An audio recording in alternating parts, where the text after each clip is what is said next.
Hello everybody and welcome back to Jake's RC Stuff. We're back again with part 2 of building the T1 VTOL. We're going to be going from this to this. Now hopefully if you caught the 30 odd minute video last time, hopefully now I know what I'm actually doing, this wing should be a little bit easier. Now, a couple of things off the bat. Number one, I'm not using my fancy microphone today because I've literally just got in from work. My phone is a bit low on battery and I have to put these into the lightning port in order to get it to work. So you're on old style built-in microphones. Second of all, in order for me to progress sort of next on the step that YouTube want me to do, I really need watch time. So even if you want to click away from this video, if you keep it going in a new tab or keep it running, I don't know, where you go in the shower or something, if you don't listen to something in the shower, trying to get my watch time up would be really helpful. I've hit the number of subscribers and I do the number of uploads that I need to do. It's watch time that I need, and other than trying to make the most interesting videos that I can, the only people who can really help with that is you. So thank you very much. We'll get into it. So first things first, similar to what we started with on the last one, have I got another pot? Another pot that I could use, possibly? Yes, here we go. So this can be for this wing. So very simply, start taking stuff apart. So we need the screws from out of the plastic and screw at the front of the motors here and here. Just found a small countersunk screw. A spare one, which what I'm going to do, so something that we didn't do in the last one, if you remember, is you didn't put a screw in the head of this servo. Also, you can see I'm working in here. It really was dark in the footage, working on the kitchen table, so unless my legs start getting bad or something, I don't think we're going in there. I did try bringing in extra light and something that was sort of not reflective, but it would at least bounce the light under the work, and yeah, it didn't really work. I have to be in here for the soldering stuff anyway. Right, so that is that bolted in. What I'm going to do, so that it's ready, I am going to put the soldering iron on, because that's basically the job, so it can at least be heated up. So, this is ready to come apart. That one isn't on, so don't panic if I rest stuff on that. Right, so we'll take the plastic off. And yeah, basically ready for the soldering iron. So what I'm going to do, slicing the end of this heat shrink. In fact, to make it match, I'm going to take the entire heat shrink off, I think. There we go. I'm going to move that because it's making me nervous, even though I know it's not on. So we'll get that out of the way. Right, so we'll bring in the soldering iron, although it's probably not warm yet. I have switched it on at least.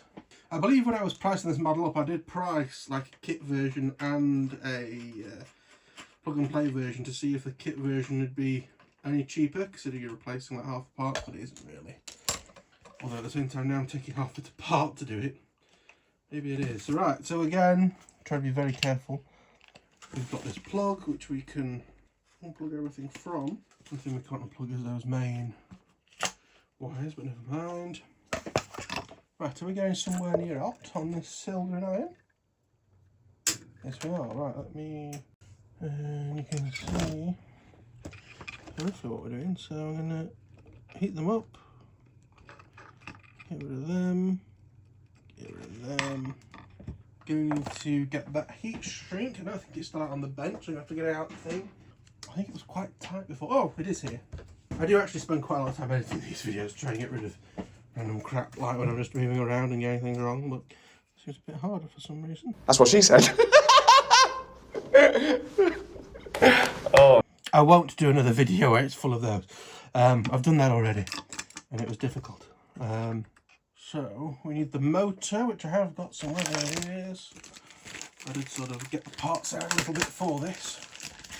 We knew what was going where, and we're going to bin things as we go.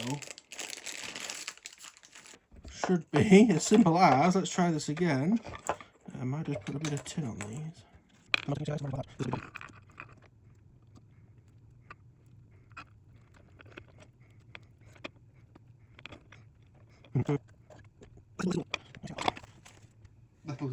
do. Well, that was a hell of a lot easier than the last one was. Excellent. Right, lighter. Here we are. let's there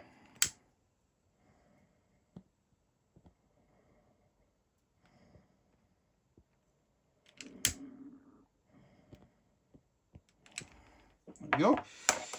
Right, that's that. What do we do next? Right, so that's the bottom, and the motor, or the servo even, needs to face that way. Oop, I've knocked that off. I'm not sure if I meant to be able to knock that bit off. Never mind. Okay, and then, again, get rid of all these plastic bags. I'm not a massive eco-maniac. I don't drive an electric car, but that's for different reasons.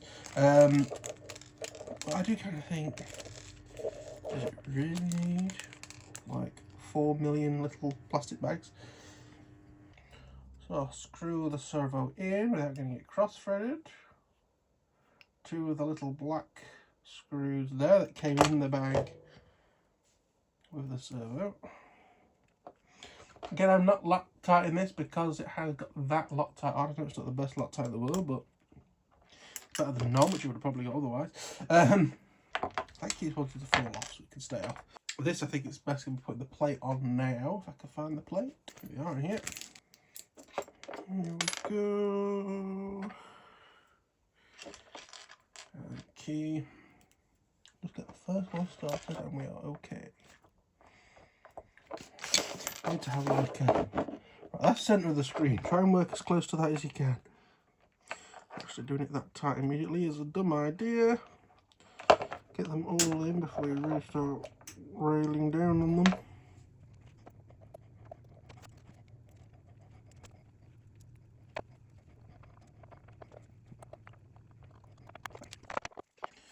Yeah, and again, like with the other one, we're doing it this way around because the motor isn't in the middle of there, so that it lines up in the middle of the arm.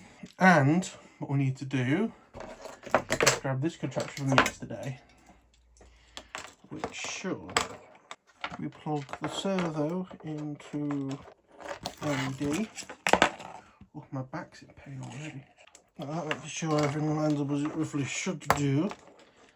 And then I can unplug that, plug that into that one. Try and not sweat everything all over the fluid. Battery pack. Neutralise that servo. And we're going to have it at like a 45-degree angle, because you've got to imagine neutral on your servo. And if you want it to be there and there as your rough endpoints, your middle will be in the middle. So you need to make sure it is at 45 degrees, roughly, because we'll do all the fine adjustment in high nav. Yeah. Again, this side does like falling off. Right. Now, we need to start bolting stuff up. And I suddenly realised that I need to get the motor wire hole through that hole there. So this servo gets to come out again. Hooray! You know how I said I'd get it sort of, because I knew what I was doing would be alright this time. I know I've got to edit this down, but we're at 22 minutes as of the raw recording, so you can probably see how much work I've had to put into get this edited down.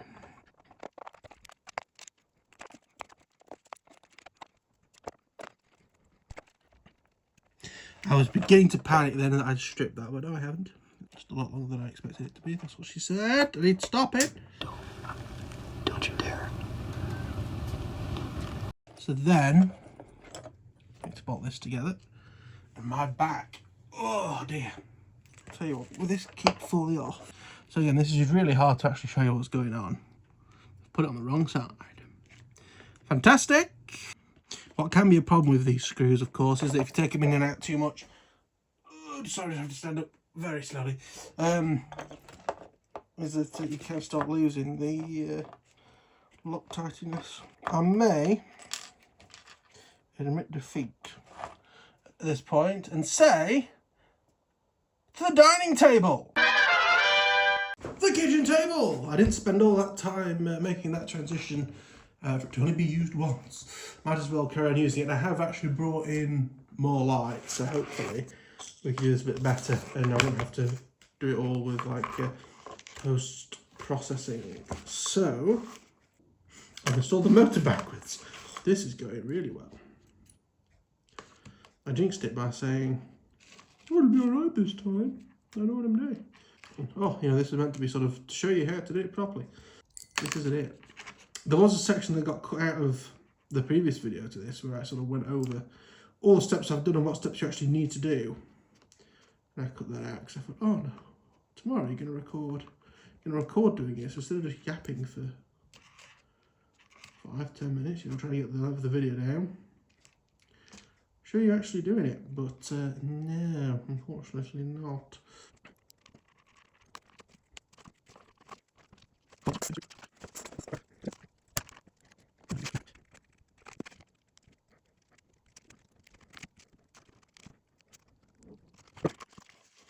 In theory, we're good to try bolting this up.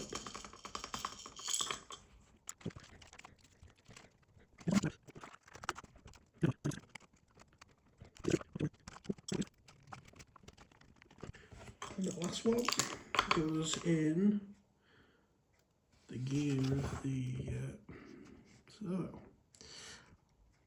well, I'm not really sure how much you would need it. Like, I think the vibration to make that need to come off would have to be so catastrophic the plane's probably going down anyway. Like if it was like a propeller would come off. Right, okay. So that needs to run.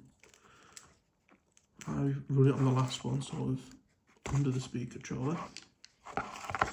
What we do need to do while we're here is look at trying to pull up the LED wire, which I am just going to push back in eventually. But what I want to do for now, pop them up. I'm just going to go and grab a knife, and what I would do is I carve a little bit more into there. I've suddenly realised that this light might not be helping because it's creating shadows, but never mind. Right, so very simply, oops, trace the outline of the opening, and then try and just flick it out. Now, don't do it the way that I'm doing this because I am one mistake away from badly cutting my finger. So don't use this technique with a knife unless you've got quite a thick knife, like a proper Stanley blade. Otherwise, you could be in a world of hurt, quite literally. But that'll do. I don't think we need that much. So, get them wires in. Pop that in like that. What I might actually do is go grab the other bit of plastic and get this clamped together. Well, I've just spent ages looking for screws that are on this table, so that's clearly good. Right, so what we need to do, push that on there, take it all in, is everything in and happy?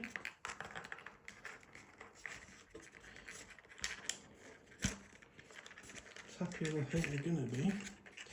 So actually, let's do this properly. Probably if I get a part right there. Let's open this slot as well. Make it just that little bit wider.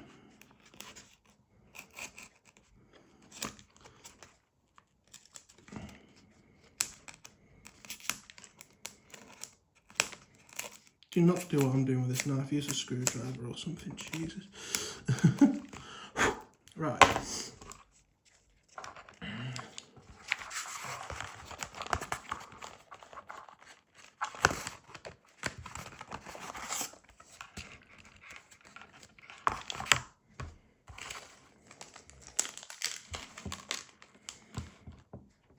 So we must just have 2 spare screws, that's fine. Right, okay, so that is hopefully how it's going to be. That's going to fly there. So last but not least, we've got these two regular screws to put in.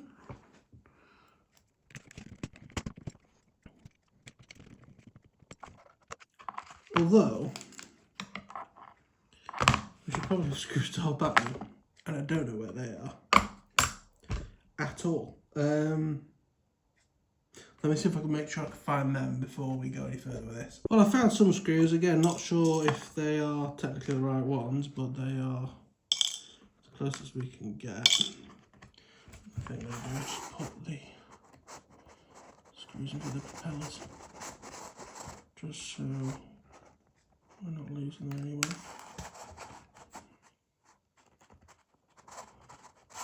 I presume that's what they're for. Again, don't know because there's no manual. Right, in terms of the rest of this, we just need to sort out the wiring. So, can you see what's roughly going on? So, LED wire, I'm going to leave till last because that could just be chucked anywhere. We have I'm going to do the speed controller wires first because they are the biggest. So, we can just push them down in there. And put it into the motor, M for motor. We've got this one, which you can read to LED, but it is the tilt motor. Come on, out we come. Don't think I made this channel quite big enough. But no matter, we'll see how we go on. Right, this one is... Well, this one isn't servo, it is, but it isn't. This one is LED.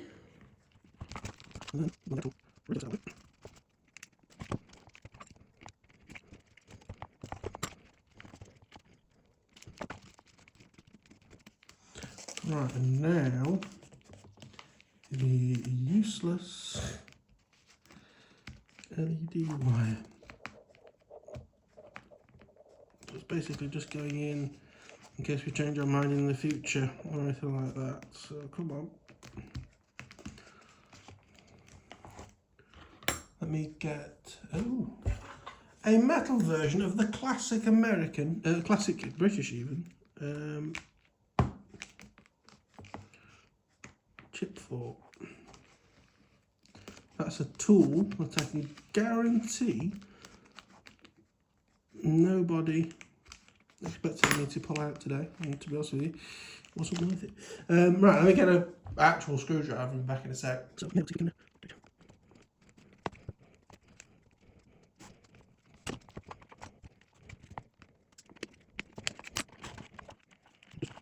poke that back where it came from. Now, I do think that quite possibly some of the screws that I've used to put the old ones of these back together actually should have been used to put these back together, and I've used the screws that hold these bits into the fuselage. I've used that because I can't find any for them. So they went, yes. The next step's going to be putting them back in, and we don't have anything for them. So that'll be fun. Try and just fight these cables back into the wing without them covering the holes I need to actually screw them in.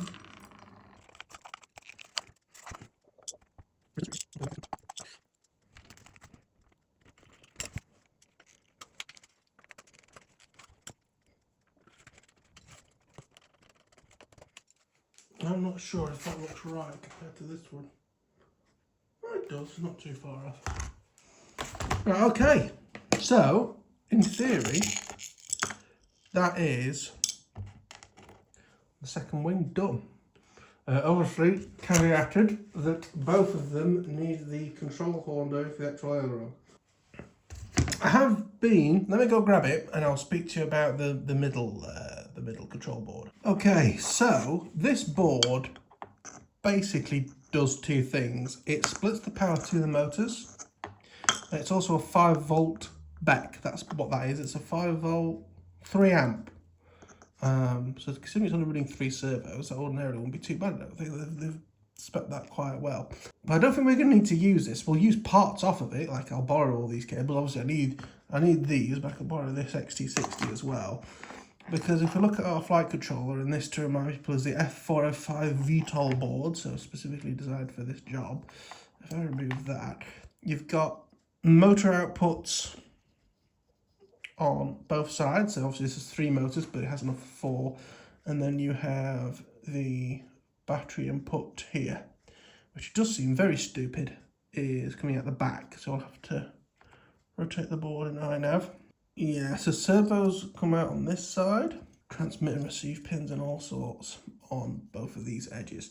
So yeah, we don't as such need this. It's going to end up just being sort of pilfered for the scraps. I'm going to keep it together until I need the bits off of it, just because it is useful for testing. So when I look at this, I just go, oh. Soldering pins. Soldering pins forever. And knowing my luck, I'm trying to read what processor it is on this. Knowing my luck, STM32F405.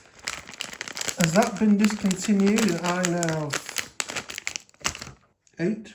I'm looking for my phone, I'm recording on it. Let me see if it's discontinued in iNav 8, and if it is, you'll see me around for a while. Right, so it looks as if F411 was the ones that they depreciated, and I do know I have them in a lot of models. So that'll be fun to try and sort out at some point, but never mind. Right, I'm probably going to leave this here. Again, we've got 2 finished wings. Starting next time, we can look at doing some fixed wingy type stuff where we're actually going to attach control rods and stuff to things. But yeah, if you enjoyed this video, please click the like button, remember to subscribe. And if you have any questions or comments or feedback or anything useful, feel free to leave it down below. And I'll see you in the next one. Thank you very much. Bye bye.